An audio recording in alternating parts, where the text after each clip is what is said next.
Hi everyone, this is Reverend Tega Swan of CB Voices of Color chapter here, bringing you Youth of Color Wednesday today with the title, This is Not the Face of Poverty.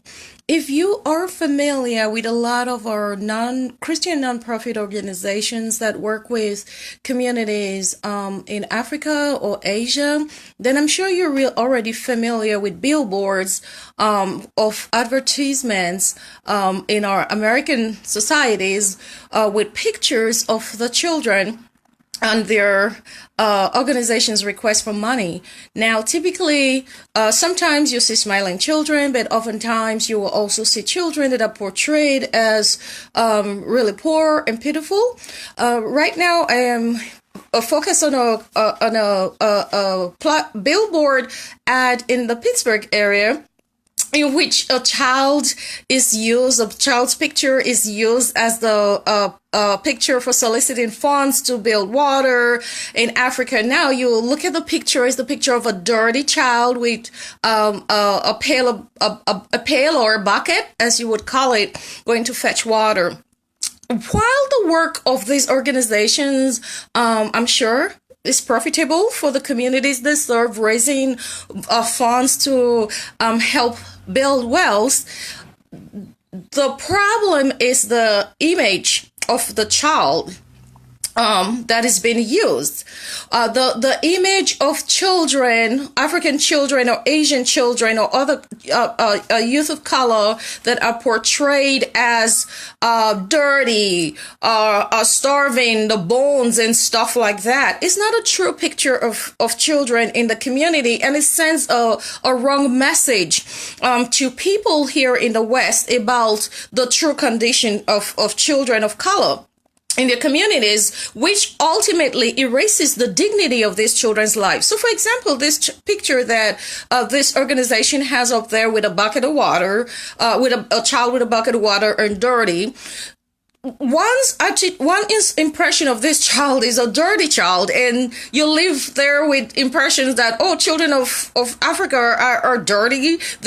I hear that from my church folks. I've heard little kids come to me and say, hey, Pastor Tega, why are the kids in Africa always have flies around their bodies and things like that? And I say, honey, that's not true.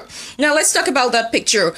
Who snapped that picture, and why did they choose that picture, and was it right for them to choose it? My title of this video is, This is Not the Picture of Poverty. I want to talk about what are the possible reasons that child could be looking dirty. Is it an issue of poverty? Is it an issue that the child is not cared for? As a woman who grew up in Nigeria, West Africa, I want to say that that is not true.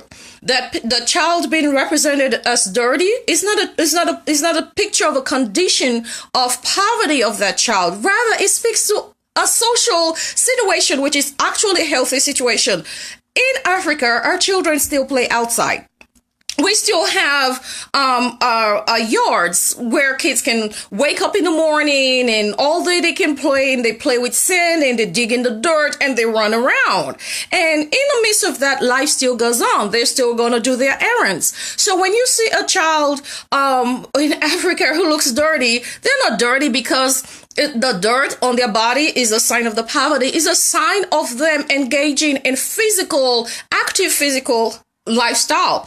I want to compare it to the life I live here in the US, which I have lived for 23 years as a mother, as a woman who works with children, also, and the lack of space for children in America here and in our people of color communities to have something healthy to play with, where we build communities that we do not build recreational infrastructure for children. Every space you can find is occupied by commercial buildings or apartments, and kids are living in apartments with one small designated space that they can play in. And oftentimes those spaces are not close to their houses, and they need parents to go with them to go to these spaces to go play, otherwise stay in the house. What happens? Our children have a lot of energy here in the US. They have a lot of energy with no place to burn it off. Oh, they're sitting in front of TVs and in front of video games, playing all day, or on the phone, or getting into trouble. because there's no place to use that energy.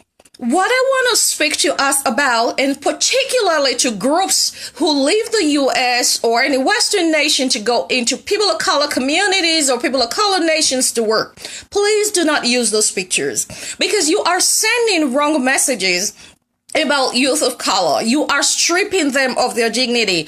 Instead, what we can start to do is look at the differences in lifestyle.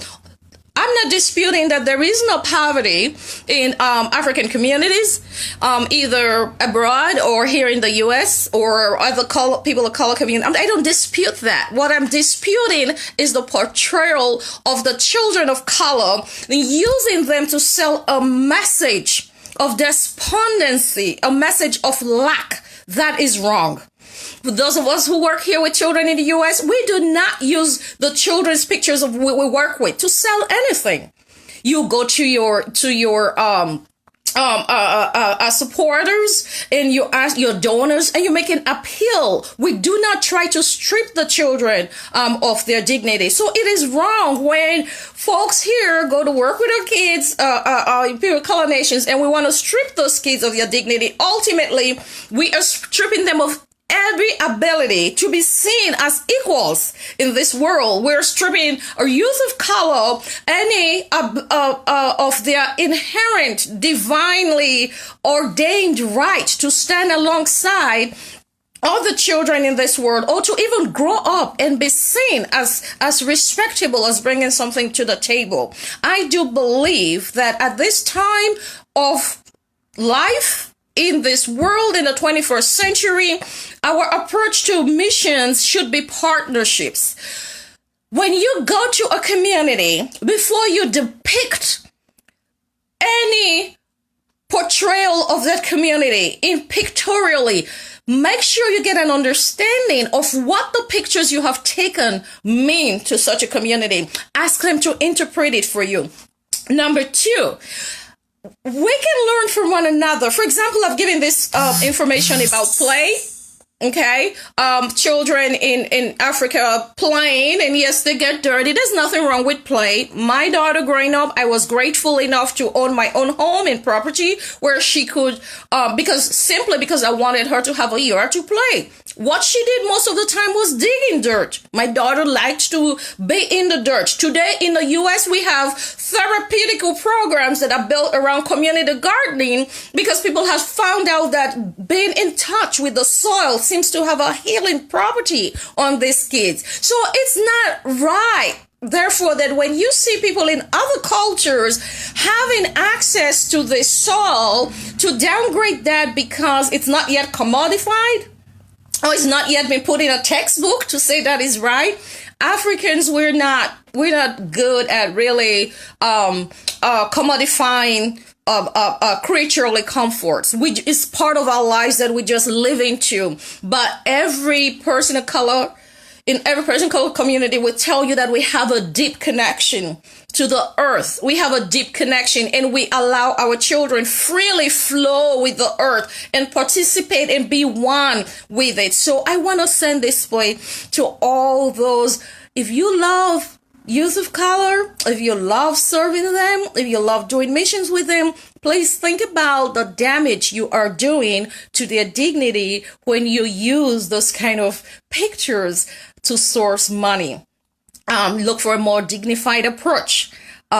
You can make a good, healthy argument that maintains the dignity of the people you serve, even while sourcing for money. Thanks for listening. And if you want information about the billboard I was talking about in the organization that put it out, please feel free to reach out to me at CBE at cbe-voicesofcolor.org, and I will give you the information, because I will be very grateful for those of you who would be willing to send a request to such organizations to take those kind of billboards down and put more dignified ads up there regarding the work they do in communities of color, and especially concerning the children of color. Children of color deserve respect. They have dignity. Let's not strip them of it because of what we give to them. Thanks for listening. God bless you.